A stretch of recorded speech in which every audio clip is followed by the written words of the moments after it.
فرمان مصطفیٰ صلی اللہ علیہ وسلم، کوئی گناہ بار بار کرنے سے صغیرہ نہیں رہتا اور کوئی گناہ توبہ کے بعد کبیرہ نہیں رہتا۔ فرمان مصطفیٰ صلی اللہ علیہ وسلم، جو سلامت رہنا چاہتا ہے اسے چاہیے کہ خاموش رہنے کو لازم پکڑ لے۔ مولانا رومی رحمۃ اللہ علیہ، ایک اچھا انسان کسی سے شکایت نہیں کرتا، وہ خامیاں تلاش نہیں کرتا۔ فرمان رؤوف الرحیم صلی اللہ علیہ وسلم، اللہ عز و جل کو تم میں سب سے زیادہ وہ بندہ پسند ہے جو کم کھانے والا اور خفیف بدن والا ہے۔ اللہ تعالیٰ کا ناپسندیدہ بندہ رب کائنات تکبر کرنے والوں کو پسند نہیں فرماتا، جیسا کہ سورہ نحل میں ارشاد ہوتا ہے، بے شک وہ مغروروں کو پسند نہیں فرماتا۔ رسول اللہ صلی اللہ علیہ وسلم نے ارشاد فرمایا، جنت میں دھوکے باز داخل نہیں ہوگا، نہ احسان جتلانے والا اور نہ ہی بخیل۔ منافقت کفر کا وہ دوغلا پن ہے جس میں انسان سوچتا تو دوسرے کا برا ہے مگر حقیقت میں وہ اپنے ساتھ برا کر رہا ہوتا ہے۔ شیخ سعدی رحمۃ اللہ علیہ، دنیا داری نام ہے اللہ سے غافل ہو جانے کا، ضروریات زندگی اور بال بچوں کی پرورش کرنا دنیا داری نہیں ہے۔ غرور اور تکبر سے دور رہنا، کیونکہ جس کے دل میں رائی کے دانہ کے برابر بھی تکبر ہوگا وہ جنت میں نہیں جائے گا۔ ہمارا اللہ اتنا مہربان ہے کہ ہماری عادت اور تقویٰ کو ہمارے چہروں سے ظاہر کر دیتا ہے، مگر ہمارے گناہ ساری دنیا سے پوشیدہ رکھتا ہے۔ تم ڈھونڈتے ہو کامیابیوں کو در بدر، لیکن تم ہوتے ہو کہاں جب آتی ہے صدا حیا علی الفلاح۔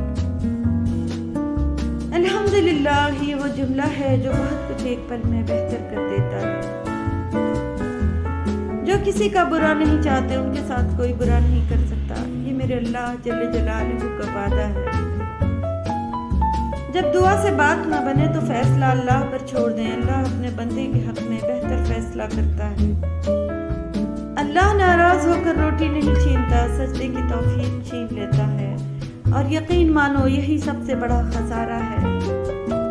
اللہ جب بہترین سے نوازتا ہے تو پہلے بدترین سے گزارتا ہے۔ جن کے ارادے صاف ہوتے ہیں لوگ انہی کے خلاف ہوتے ہیں۔ تمیز اور ضمیر جس انسان میں ہو اس جیسا خوبصورت انسان کوئی نہیں۔ مخلص کی طلب ہو تو پہلے خالص ہونا پڑتا ہے۔ جو چھوڑ گئے وہ بوجھ تھے، جو پاس ہیں وہی خاص ہیں۔ زبان سے اتنا ہی بولو جتنا کان سے سن سکو۔ سہنے والوں کو اگر صبر آ جائے تو کہنے والوں کی اوقات دو کوڑی کی رہ جاتی ہے۔ اعوذ باللہ من الشیطان الرجیم، بسم اللہ الرحمن الرحیم۔ اخلاق کبھی نہیں ہارتا اور تکبر کبھی نہیں جیت پاتا۔ معاف بار بار کرو مگر بھروسہ صرف ایک بار کرو۔ عادتیں نسلوں کا پتہ دیتی ہیں، ماتھے پہ کسی کے کچھ لکھا نہیں ہوتا۔ کچھ لوگ گھڑی کی طرح ہوتے ہیں، جب بھی ان کی طرف دیکھو اپنی اوقات بتا دیتے ہیں۔ نفرتیں، سازشیں، مکاریاں، یہ سب کم ظرف لوگوں کے مشغلے ہیں۔ ظرف والوں کو اتنی فرصت کہاں کہ دوسروں کے عیب ڈھونڈتے پھریں۔ کچھ لوگ اتنے خود غرض ہوتے ہیں کہ انہیں صرف اپنی فکر ہوتی ہے اور وہ کسی دوسرے کی زندگی تباہ کرتے ہوئے بالکل بھی نہیں سوچتے۔ تمہاری سب سے بڑی جیت پتہ ہے کیا ہے؟ تم بدلہ نہ لو، معاف کر دو اسے جس نے تمہیں سب سے زیادہ تکلیف دی ہے۔ ویسے رنگ سبھی اچھے ہوتے ہیں سوائے انسان کے بدلتے رنگوں کے۔ آسائشیں خوشیوں کا نعم البدل نہیں ہوتی۔ دھوکہ دے کر کوئی نہیں بچتا، آہ تو نسلیں تباہ کر دیتی ہے۔ اپنے رہنما ہمیشہ بہادروں کو بناؤ، اس لیے کہ بہادروں کی رہنمائی سے آپ کو کوئی خطرہ نہیں ہوتا۔ اللہ کی نعمتوں کو اللہ کے محبوب کاموں میں صرف کرنا بہترین شکر گزاری ہے۔ اس سے بڑھ کر اور کیا دلیل چاہیے اس پاک ذات کی محبت کی، اتنے گناہوں کے باوجود بھی ہمیں ڈھانپ کر عزت دیتا ہے۔ اللہ کی نعمتوں کو اللہ کے محبوب کاموں میں صرف کرنا بہترین شکر گزاری ہے۔ کچھ لوگ فجر تک جاگتے ہیں اور کچھ لوگ فجر کے لیے جاگتے ہیں. کچھ کو نماز نیند سے بہتر لگتی ہے تو کچھ کو نیند نماز سے بہتر لگتی ہے. بے شک فلاح پا گیا وہ شخص جس نے اللہ کا راستہ چنا. نماز فجر کے وقت سوتے رہنے سے معاشرتی ہم آہنگی پر اثر پڑتا ہے کیونکہ اجسام کائنات کی نیلگی طاقت سے محروم ہو جاتے ہیں. رزق میں کمی اور بے برکتی آ جاتی ہے. چہرہ بے رونق ہو جاتا ہے. لہٰذا مسلسل فجر قضا پڑھنے والا شخص بھی انہی لوگوں میں شامل ہے. مغرب کے وقت سورج کی شعاعیں سرخ ہو جاتی ہیں. جنات اور ابلیس کی طاقت عروج پر ہوتی ہے. سب کام چھوڑ کر پہلے مغرب کی نماز ادا کرنی چاہیے. اس وقت سونے والوں کی کم اولاد ہوتی ہے یا ہوتی ہی نہیں, اور اگر ہو جائے تو نافرمان ہوتی ہے. اکثر نماز عصر چھوڑنے والوں کی تخلیقی صلاحیتیں کم ہو جاتی ہیں اور عصر کے وقت سونے والوں کا ذہن کند ہو جاتا ہے اور اولاد بھی کم ذہن پیدا ہوتی ہے. کائنات اپنا رنگ بدل کر نارنگی ہو جاتی ہے اور یہ پورے نظام توحید پر اثر انداز ہوتی ہے. نبی کریم صلی اللہ علیہ وسلم نے فرمایا, نمازوں میں ایک نماز ایسی ہے کہ جس سے وہ چھوٹ جائے گا گویا اس کا گھر بار سب برباد ہو گئے, اور وہ عصر کی نماز ہے. رسول اللہ صلی اللہ علیہ وسلم نے فرمایا, ہمارے اور کافروں کے درمیان فرق نماز ہے. جس نے نماز چھوڑ دی اس نے کفر کیا. مسلمان اور کفر و شرک کے درمیان فرق نماز ہے. فرمان مصطفیٰ صلی اللہ علیہ وسلم, جس نے میرے بعد کسی مسلمان کا دل خوش کیا اس نے مجھے میری قبر انور میں خوش کیا, اور جس نے مجھے خوش کیا اللہ تعالیٰ اسے قیامت کے دن خوشی عطا فرمائے گا. طوطا مرچی کھا کر بھی میٹھے بول سناتا ہے, مگر نادان انسان میٹھی چیزیں کھا کر بھی کڑوی بات کرتا ہے. رسول اللہ صلی اللہ علیہ وسلم نے ارشاد فرمایا, جنت میں ایسے لوگ داخل ہوں گے جن کے دل چڑیوں کی طرح نرم ہوں گے. شرک کے بعد بدترین گناہ اللہ کی مخلوق کو تکلیف پہنچانا ہے. بہترین فیصلے چاہتے ہو تو سب کچھ اللہ پر چھوڑ دو. زندگی میں سادگی اپناؤ. جتنی سادہ تمہاری زندگی ہوگی پریشانیاں اتنی کم ہوں گی. اگر لوگ تم سے متاثر ہو رہے ہیں تو تکبر نہ کرو بلکہ اللہ کا شکر ادا کرو کہ اس نے تمہارے عیب چھپا کر تم کو لوگوں میں معزز بنا رکھا ہے. خوش رہنے کا سب سے اچھا اصول یہ بھی ہے کہ جہاں لگے کہ آپ کی جگہ نہیں وہاں خاموشی سے خود کو الگ کر لو.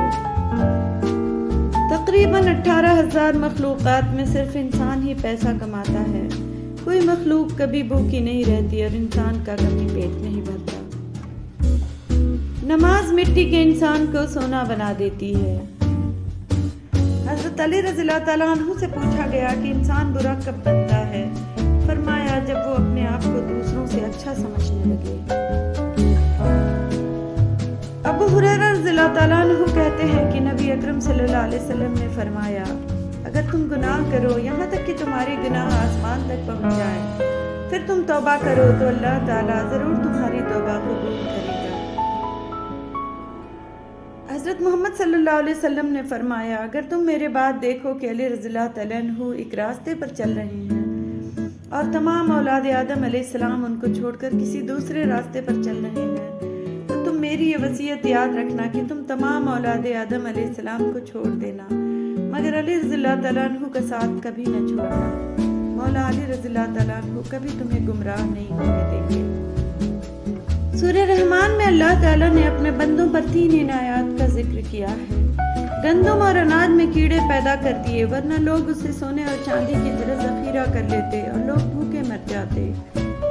موت کے بعد مردے کے جسم میں بدبو پیدا کی ورنہ کوئی اپنے پیاروں کو دفن نہ کرتا. مصیبت اور دکھ کے بعد صبر و سکون دیا ورنہ زندگی کبھی خوشگوار نہ ہوتی. تم اپنے رب کی کون کون سی نعمت کو جھٹلاؤ گے. اللہ اکبر. حضرت محمد صلی اللہ علیہ وسلم پر درود بھیجنا. ایک روز حضرت جبرائیل علیہ السلام آپ صلی اللہ علیہ وسلم کے پاس آئے اور کہا کہ میں دنیا کے سارے درختوں کے پتے گن سکتا ہوں, پانی کے قطرے اور ریت کے سارے ذرے گن سکتا ہوں, لیکن اس شخص پر اللہ تعالیٰ کی رحمتوں کی تعداد نہیں گن سکتا جو آپ صلی اللہ علیہ وسلم پر درود بھیجتا رہتا ہے. سبحان اللہ. رسول اللہ صلی اللہ علیہ وسلم نے ارشاد فرمایا جسے پسند ہو کہ اللہ سے ملے اور اللہ اس پر راضی ہو تو چاہیے کہ مجھ پر درود زیادہ پڑھا کرے۔ ترقی آگے بڑھنے سے نہیں بلکہ 1400 سال پیچھے جا کر محمد صلی اللہ علیہ وسلم کی سنت پر چلنے سے ہوگی۔ جا پوچھ لی آدم سے مٹی ہے خراب اس کی، جس نے بھی محمد کو اپنا بشر جانا صلی اللہ علیہ وسلم۔ خوبصورت چہرہ بھی بوڑھا ہو جاتا ہے، پرکشش جسم بھی ایک دن ڈھل جاتا ہے، لیکن ایک اچھا انسان ہمیشہ اچھا انسان ہی ہوتا ہے۔ ماں اور بیوی میں فرق، سخت سردی تھی اور میری ناک میں پانی چلنا شروع ہو گیا۔ میں نے جب یہ پانی بیوی کی چادر سے کیا تو اس نے کہا چادر گندی کر دی۔ جب میں نے ناک ماں کی چادر سے صاف کیا تو ماں نے کہا چادر گندی ہے، میں تجھے صاف کپڑا دیتی ہوں۔ حضرت انس رضی اللہ تعالیٰ عنہ فرماتے ہیں میں نے کوئی ریشم اتنی نرم ملائم نہیں دیکھی جتنی نرم ملائم حضرت محمد صلی اللہ علیہ وسلم کی ہتھیلی ہے۔ حضرت عمر رضی اللہ تعالیٰ عنہ نے فرمایا اگر سادہ یا پرانے کپڑے پہننے سے عزت میں کمی آتی تو 17 پیبند لگی قمیض والے حضرت عمر رضی اللہ تعالیٰ عنہ 22 لاکھ مربع میل کے حکمران نہ بنتے۔ ریس میں جیتنے والا گھوڑا نہیں جانتا کہ کامیابی کیا ہوتی ہے، وہ دوڑتا ہے تو صرف اپنے مالک سے ملنے والی تکلیف کی وجہ سے۔ تو آپ کبھی بھی اپنے آپ کو تکلیف میں پاؤ تو سمجھ جانا کہ تمہارا مالک خدا چاہتا ہے کہ جیت تمہاری ہو۔ فرانس کا ایک وزیر تجارت کہتا تھا برانڈڈ چیزیں مارکیٹنگ کی دنیا کا سب سے بڑا جھوٹ ہوتی ہیں، جن کا مقصد تو امیروں سے پیسہ نکلوانا ہوتا ہے مگر غریب اس سے بہت متاثر ہو رہے ہوتے ہیں۔ میں نے دیکھا ہے وہ لوگ جو یہ ضد کرتے ہیں کہ سب کچھ تقدیر میں لکھ دیا گیا ہے اور اسے بدل نہیں سکتے، وہ لوگ بھی روڈ پار کرتے وقت دائیں بائیں دیکھتے ہیں۔ ہر انسان کے پاس 2 آپشن ہوتے ہیں، جیسی زندگی گزر رہی ہے گزارتا رہے یا پھر ہمت کرے اور بدل ڈالے زندگی۔ قرض بھی عجیب ہوتا ہے صاحب، امیر پر چڑھ جائے تو ملک چھوڑ دیتے ہیں اور غریب پر چڑھ جائے تو جسم چھوڑ دیتے ہیں۔ الفاظ سب کچھ ہوتے ہیں، دل جیت بھی لیتے ہیں اور دل چیر بھی دیتے ہیں۔ اپنے الفاظ کے غلام بن جانے سے خاموشی کے حکمران بن جانا بہتر ہے۔ اللہ کی قربت کا بہترین راستہ عاجزی ہے، ایک میٹھا بول خیرات سے بہتر ہے۔ درخت اپنے پھل سے اور انسان اپنے قول و فعل سے پہچانا جاتا ہے۔ حضرت علی رضی اللہ تعالیٰ عنہ نے فرمایا انسانیت بہت بڑا خزانہ ہے، اسے لباس میں نہیں انسان میں تلاش کرو۔ جنت سے محروم شخص، سیدنا انس رضی اللہ تعالیٰ عنہ سے روایت ہے کہ رسول اللہ صلی اللہ علیہ وسلم نے فرمایا وہ شخص جنت میں نہ جائے گا جس کا پڑوسی اس کے خطرات سے محفوظ نہ ہو۔ رسول اللہ صلی اللہ علیہ وسلم نے فرمایا جس نے جمعہ کے دن سورہ کہف پڑھی اس کے لیے 2 جمعوں کے درمیان نور روشن ہو جاتا ہے۔